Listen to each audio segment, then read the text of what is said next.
Shalom Bapak Ibu, Saudara yang dikasihi oleh Tuhan. Haleluya.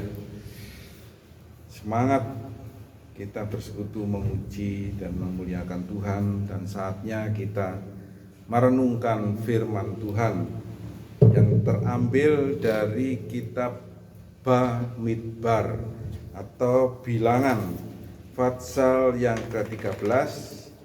Bagaimana biasa kita akan baca secara bergiliran, bergantian, 5 ayat. Judul dari bacaan kita malam hari ini adalah Bilangan atau Bamidbar pasal yang 13, judulnya mengintai tanah Kanaan. Ya, mengintai tanah Kanaan. Itu kalau di dalam bahasa Indonesia Lugas. Di dalam TB judulnya apa? 12 pengintai. Tapi tema renungan kita malam hari ini bukan sesuai dengan judulnya ini, mengintai 12 pengintai atau mengintai tanah Kanaan, tetapi saya kasih tema negative thinking itu meremehkan kuasa Tuhan. Negative thinking meremehkan kuasa Tuhan. Mari kita mulai baca ayat 1 sampai yang kelima. Saya bacakan. Berfirmanlah Bapak Yahweh kepada Musa demikian, utuslah orang-orang untuk mengintai tanah Kanaan yang akan kuberikan kepada Bani Israel. Dari setiap suku leluhur Israel haruslah kau utus seorang pemimpin atas perintah Bapak Yahweh. Maka Musa mengutus mereka dari padang gurun Paran. Mereka semua adalah para pemimpin Bani Israel. Inilah nama-nama mereka dari suku Ruben: Samua anak Sakur, dan dari suku Simeon, Safar anak Hori. 6. Dari suku Yehuda, Kaleb bin Jefune. Dari suku Isakar, Sigal bin Yusuf.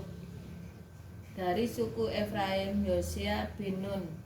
Dari suku Benjamin, Palti bin Rafu. Dari suku Zebulon, Gadiel bin Sodi. 11. Dari suku Yusuf, yakni dari suku Manase, Gadi bin Susi. Dari suku Dan, Amiel bin Gemali. Dari suku Asher, Setur bin Mikael. Dari suku Naftali, Nahbi bin Hopsi.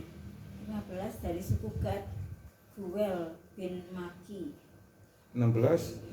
Itulah nama-nama orang-orang yang telah diutus Musa untuk mengintai negeri itu.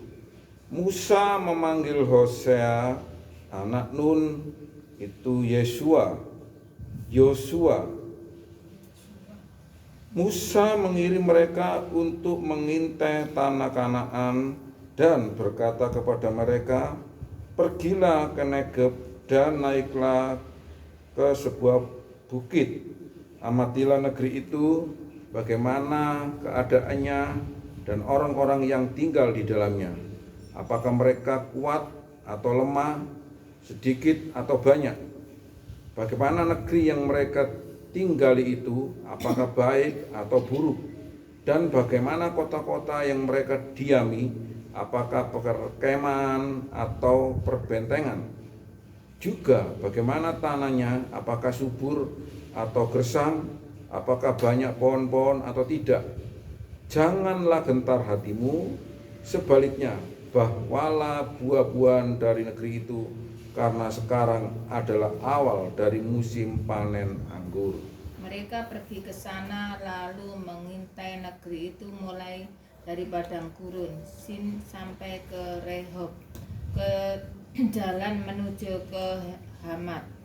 Mereka berjalan melalui tanah Negeb lalu sampai ke Hebron. Di sana ada Ahiman, Sesai dan Tamai, keturunan anak Hedrob, didirikan 7 tahun lebih dahulu dari Soan di Mesir. Ketika mereka sampai ke lembah Eskol, dipotong merekalah di sana suatu cabang dengan setandan buah anggurnya, lalu berdualah mereka mengandarnya juga mereka membawa beberapa buah delima dan buah ara. 24. Tempat itu dinamai orang lembah Eskol karena tandan buah anggur yang dipotong orang Israel di sana. Sesudah lewat 40 hari pulanglah mereka dari pengintaian negeri itu. 26. Dan langsung datang kepada Musa, Harun dan segenap umat Israel di Kades, di padang gurun Paran. Mereka membawa pulang kabar kepada keduanya dan kepada segenap umat itu dan memperlihatkan kepada sekaliannya hasil negeri itu. Mereka menceritakan kepadanya, kami sudah masuk ke negeri kemana kau suruh kami, dan memang negeri itu berlimpah-limpah susu dan madunya, dan inilah hasilnya. Hanya bangsa yang diam di negeri itu kuat-kuat, dan kota-kotanya berkubu dan sangat besar. Juga keturunan Enak telah kami lihat di sana. Orang Amalek diam di tanah Negeb, orang Het, orang Yebus, dan orang Amori diam di pegunungan. Orang Kanaan diam sepanjang laut dan sepanjang tepi sungai Yordan. 30. Kemudian Kaleb mencoba menenteramkan hati bangsa itu di hadapan Musa. Katanya, tidak, kita akan maju dan menduduki negeri itu, sebab kita pasti akan mengalahkannya. 31. Amin. 31. Namun orang-orang yang pergi bersamanya ke sana berkata, kita tidak mungkin sanggup berperang melawan bangsa itu, sebab mereka lebih kuat daripada kita. Mereka juga menyampaikan kabar buruk kepada Bani Israel tentang negeri yang telah mereka intai. Katanya, negeri yang telah kami intai itu adalah negeri yang melahap penduduknya sendiri. Juga orang-orang yang kami lihat di sana adalah orang-orang yang tinggi perawakannya. Di sana kami melihat para raksasa keturunan Enak, nenek moyang para raksasa. Jadi di mata kami hanyalah seperti belalang, dan pasti seperti itu pula lah keadaan kami di mata mereka. Bapak Ibu Saudara yang dikasihi oleh Tuhan, seringkali kita dengar ketika kita percaya kepada Tuhan Yesua, maka kita ini disebut sebagai anak-anak Elohim. Dan saudara saya dipilih oleh Tuhan untuk menjadi orang percaya dan menjadi anak-anak Elohim. Kalau tanpa pilihan Tuhan, tanpa dorongan dari kuasa Tuhan melalui kuasa Ruach HaKodes atau Roh Kudus, maka kita tidak mungkin percaya kepada Yesua itu sebagai Tuhan dan Juru Selamat, dan tidak mungkin kita disebut sebagai anak-anak Allah, anak-anak Elohim. Ya, catat itu. Bapak Ibu Saudara yang dikasihi oleh Tuhan, di dalam bacaan yang baru saja kita baca ini, ada 12 suku, ada 12 orang yang ditetapkan dan dipilih oleh Tuhan. Tetapi dari 12 orang yang dipilih dan ditetapkan oleh Tuhan menjadi 12 suku dari Bani Israel atau bangsa Israel, apakah semuanya mereka itu mempunyai pikiran yang positif? Apakah mereka semuanya itu sebagai orang-orang pahlawan, pemberani? Saudara-saudara yang dikasihi oleh Tuhan, ingat, saudara dan saya sudah dipilih oleh Tuhan, sudah ditetapkan oleh Tuhan menjadi orang percaya, menjadi anak-anak Elohim. Artinya saudara dan saya itu dipilih oleh Tuhan sendiri. Jadi ketika kita dipilih oleh Tuhan, mindset kita, pikiran kita bagaimana?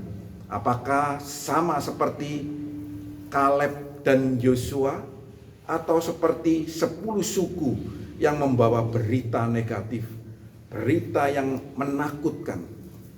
Jadi ayat mas dari bacaan kita malam hari ini itu terdapat di ayat yang ke-30 dan 31. Saudara perhatikan, Yosua dan Kaleb ketika sama-sama mengintai ke tanah Kanaan, mereka berpositif thinking. Mereka tidak takut dengan keturunan enak. Mereka tidak takut dengan bangsa-bangsa yang kuat dan besar-besar. Mereka percaya bahwa Elohim, Tuhan itu lebih besar dari raksasa-raksasa itu, lebih besar dari keturunan enak itu, lebih besar dari masalah yang ada di depan kita. Itu yang dipikirkan oleh Yosua dan Kaleb. Sekarang pilihannya saudara dan saya ketika sudah ditetapkan menjadi anak Tuhan, apakah kita meremehkan kuasa Tuhan, atau kita percaya bahwa Tuhan itu adalah besar, ya, Elohim Hagadol. Tuhan itu Tuhan yang besar, Tuhan itu Tuhan yang perkasa, Tuhan itu Tuhan yang kuat, Tuhan itu Tuhan yang tidak terkalahkan. Ketika kemarin saya mengikuti sebuah seminar yang berjudul Trinitas, kemudian dari sekian ribu, ya sekian ratus mungkin, ya sekian ribu, bahkan ribu itu mungkin, audiens, ada salah satu yang bertanya. Pertanyaannya itu, bisakah Tuhan melakukan ini? Apa yang dijawab oleh narasumber? Begitu bijaksana dan hikmat Tuhan yang ada di narasumber waktu itu, yaitu beliau Pendeta Dr. Bambang Nursena menjawab, pertanyaan Anda itu salah kalau ditujukan kepada Elohim, kepada Tuhan. Bisakah? Bisakah itu bukan pertanyaan yang ditujukan kepada Elohim, bukan ditujukan kepada Tuhan. Bisakah itu pertanyaan yang ditujukan kepada manusia. Kalau Tuhan ditanya bisakah, pasti bisa. Tuhan itu segala-segalanya, Elohim itu segala-segalanya, bisa melakukan segala-galanya, bisa melakukan segala-galanya. Tidak perlu ditanya, pasti bisa. Jadi jangan salah bertanya, kalau Tuhan bisakah engkau menolong saya? Itu pertanyaan yang salah. Itu memperkecil, mempersempit kuasa Tuhan, meremehkan Tuhan.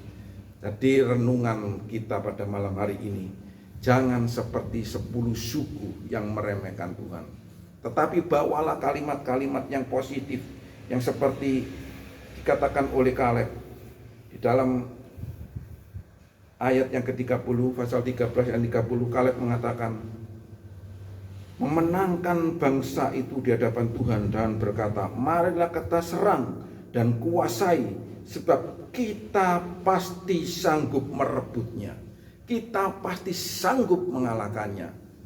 Saudara, di cerita yang lain, tentu semuanya bukan cerita yang lama, bukan cerita yang baru, tapi sesuatu cerita yang sudah familiar kita dengar, yaitu Daud dan Goliat. Ingat, Goliat yang besar, Daud seorang anak muda yang kecil, tetapi dia mempunyai kepercayaan, keyakinan yang kuat terhadap Tuhan Elohimnya. Maka Daud yang kecil itu hanya dengan sebuah ketepel dapat mengalahkan Goliat yang besar. Jadi ketika saat ini saudara dan saya sudah ditetapkan menjadi orang-orang percaya, menjadi anak-anak Elohim, maka jangan mempersempit kuasa Tuhan. Yakin dan percaya bahwa Tuhan itu sanggup melakukan perkara-perkara yang besar. Masalah-masalah yang besar yang kita hadapi, kita sanggup kalahkan karena Tuhan lebih besar dari masalah kita. Amin. Haleluya. Ya, puji Tuhan. Jadi jangan mempersempit, jangan memperkecil kuasa Tuhan yang hebat dan dahsyat itu. Tapi ingat, ya, waktu Tuhan bukan waktu kita. Kadang Tuhan izinkan sesuatu terjadi menimpa kita, tetapi yakin Tuhan punya maksud. Sekarang saya akan buka rahasia, ya. Peperangan rohani antara yang Tuhan dengan si Satan yang tidak kasat mata. Kenapa Ayub diizinkan menderita seperti itu? Ya, hartanya habis, anaknya mati semuanya. Dia ditimpa penyakit yang mengerikan. Secara manusia tidak kuat. Itu kalau kita pelajari dengan benar, itu suatu peperangan rohani. Itu Tuhan mau menunjukkan kepada si Satan, loh ini lihat hambaku ini, ya, hambaku Ayub ini, walaupun hartanya habis, walaupun menderita seperti ini, anaknya mati, dia tetap percaya kepada aku. Itu menunjukkan bahwa peperangan rohani itu, saudara dan saya itu lebih daripada si Satan. Si Satan menyerang kita karena dia cemburu, dia iri hati. Dari awal dia adalah seorang yang malaikat ini ciptaan yang dekat dengan Tuhan. Tetapi ketika Elohim menciptakan manusia, dia iri hati, dia benci. Dia ingin merusak ciptaan Tuhan yang serupa dan segambar dengan Elohim itu, yaitu Adam dan Hawa. Sehingga Adam dan Hawa tertipu dan jatuh di dalam dosa. Tetapi Tuhan masih mengharapkan dan berharap saudara dan saya ini yang serupa dan segambar dengan Elohim itu dapat mengalahkan si Satan. Ya, mengalahkan si Satan itu bukan kita membunuhnya, karena setan tidak mungkin mati, tidak bisa mati. Tetapi ada satu yang tidak bisa dia lakukan, yaitu dia berbuat baik. Dia tidak bisa berbuat baik. Ya, berbuat baiknya pura-pura. Ya, berbuat baiknya itu bohong. Itu yang dilakukan oleh setan. Dan saudara dan saya ini bisa berbuat baik dengan murni, dengan tulus, seperti yang dilakukan oleh Tuhan Yesus yang sudah memberi teladan kepada kita. Oleh karena itu malam hari ini, Bapak Ibu Saudara yang dikasihi oleh Tuhan, saudara yang sudah ditetapkan menjadi anak-anak Tuhan, jangan seperti 10 pengintai yang membawa berita buruk, berita yang merusak, menjatuhkan iman bangsa Israel. Tetapi jadilah seperti Yosua dan Kaleb, membawa berita yang baik. Kita sanggup untuk mengalahkan mereka. Kita sanggup membawa kabar yang baik untuk setiap orang. Kabar baik itu perlu kita sampaikan, bahwa di dalam Yesua ada kemenangan atas dosa. Di dalam Yesua kita dimenangkan dan mengalahkan maut. Puji Bapak Yahweh. Bapak Yahweh memberkati kita semuanya. Mari kita tundukkan kepala. Terima kasih Bapak atas renungan singkat saat ini yang boleh kami dengar, yang kami boleh dapatkan dari Engkau ya Tuhan. Biarlah kami tidak bernegatif thinking seperti 10 pengintai yang lain. Bila kami sama seperti Yosua dan Kaleb yang membawa berita baik, berita kemenangan, berita tentang kebesaran Engkau, kekuatan Elohim yang tak terkalahkan.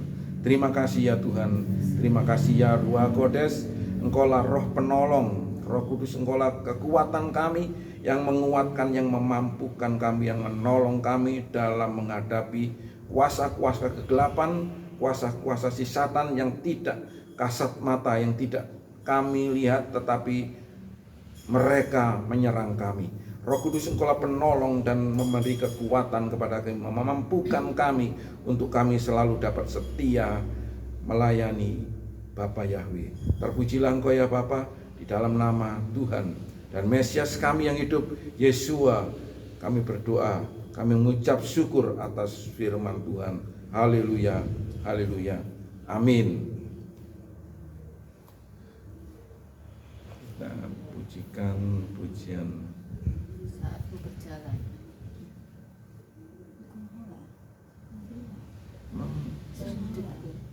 mari kabeh to. Kurang siji. Lah iya. Ana sing kelewat berarti.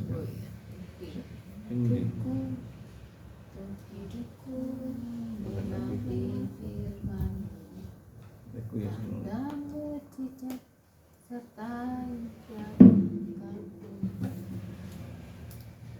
haleluya, haleluya. Menapi firman-Mu.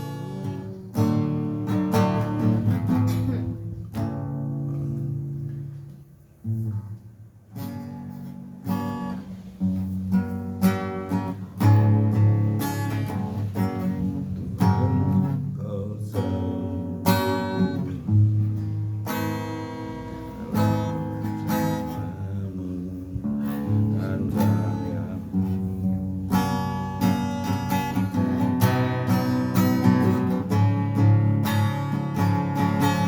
hidupku menggenapi firman-Mu, tanda mujizat sertai setiap langkahku. Ku bersamaku di dalamku, jadi bukti kebesaran-Mu.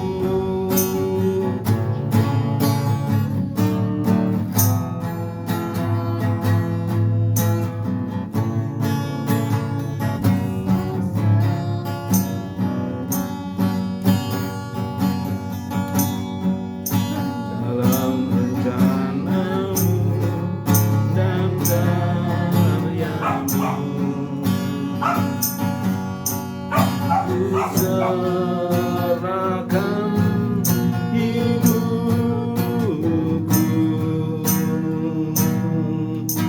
murnikan dengan Roh-Mu.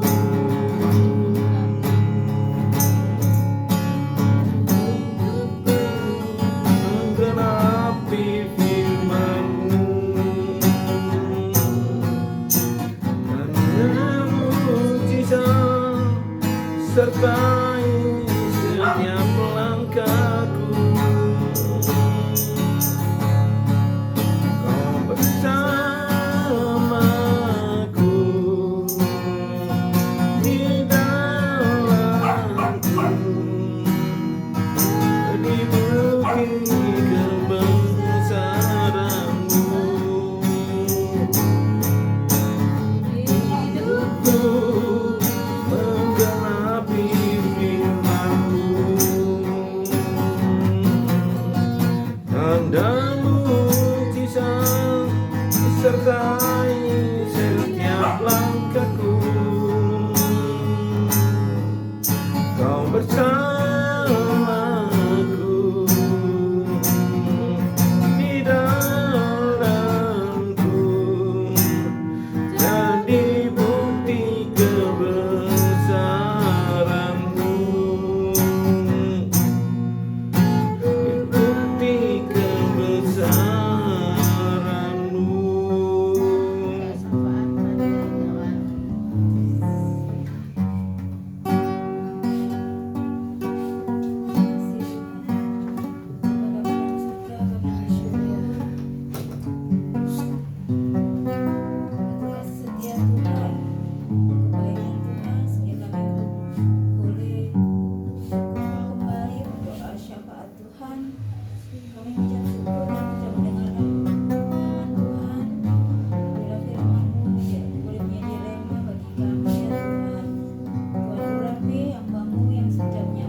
Karunia dengan keamanan, kesejahteraan.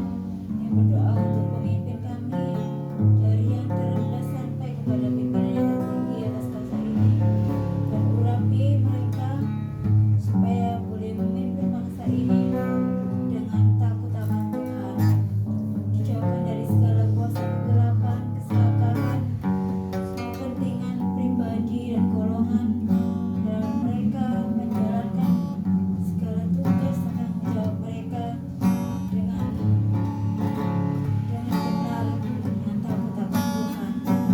Terima kasih Bapa, terima kasih Tuhan, pimpin mereka ya Tuhan, yang memiliki otoritas dalam setiap jabatan mereka ya Tuhan, supaya mereka hidup di dalam kebenaran ya Tuhan, menjalankan tugas dan tanggung jawab mereka.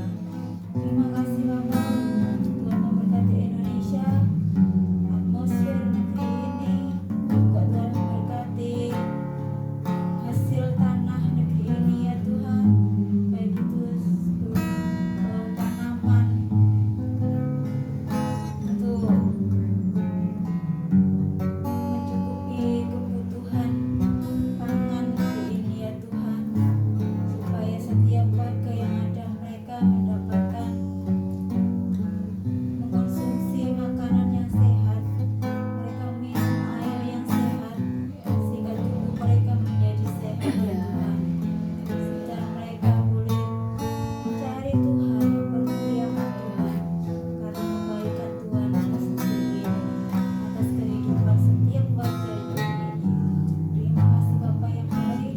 Kami berdoa juga ya Tuhan, gereja Tuhan memberkati umat-Mu dimanapun berada Tuhan, pakai mereka supaya mereka menjadi pengikut Kristus yang melakukan firman Tuhan dengan tepat, melakukan firman Tuhan dengan benar, sehingga boleh menjadi garam dan terang, menjadi pribadi-pribadi yang berdampak baik bagi setiap orang ya Tuhan yang mereka jumpai.